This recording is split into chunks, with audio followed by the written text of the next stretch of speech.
की गोपी का वेश बना लिया। ऐसा ही नहीं परीक्षित महाराज,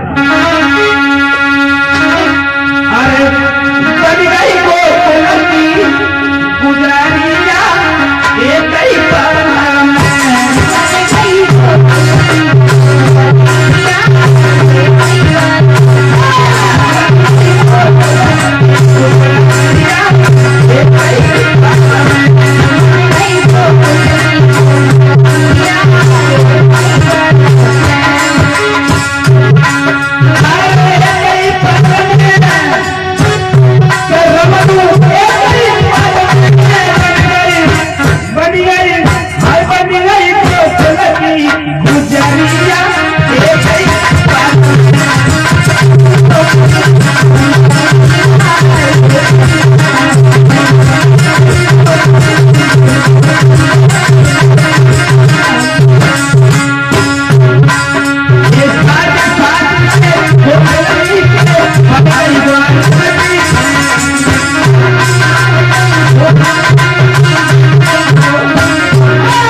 भेष को छिपाया और गोकुल की गोपी का वेश धारण किया। अब पहुंची है गोकुल में और उसने 2-4 दिन के बालक जितने थे घर घर में घुस के छल करके सबको मार दिया। गोकुल में कहर आ रही है पूतना। अब बारी है भगवान कन्हैया की। माँ यशोदा के घर में पूतना प्रवेश कर जाती है और घर में प्रवेश करने के बाद मैया यशोदा से कहती है, माँ हमने सुना है तुमने पुत्र को जन्म दिया है। यशोदा कहने लगी, बिल्कुल सही सुना है तुमने, अधिकार है तुम्हारा, खिला सकती क्यों नहीं। माँ यशोदा पूछने लगी, तब से तुम कहाँ गई थी? खूब दान लुटाए, खूब खुशी मनाई, खूब बधाई कभी, तब तुम कहाँ गई थी?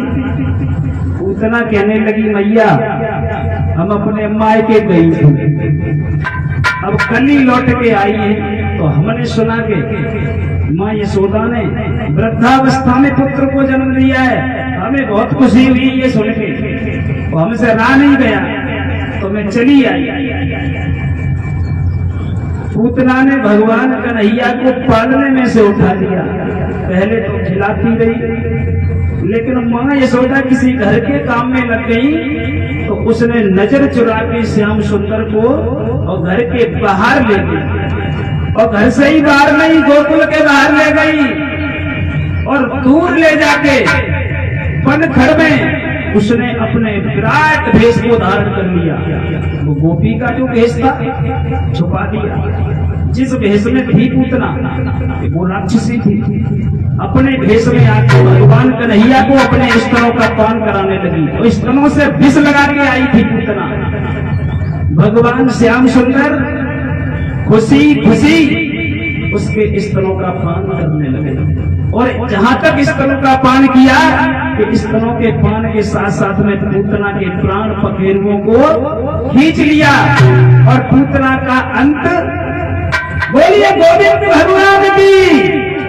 भगवान कन्हैया ने जब पूतना का वध किया तो भगवान श्याम सुंदर की अवस्था थी 7 दिन। 7 दिन की उम्र में उस पूतना का वध कर दिया श्याम सुंदर ने। बोलिए कृष्ण कन्हैया लाल की।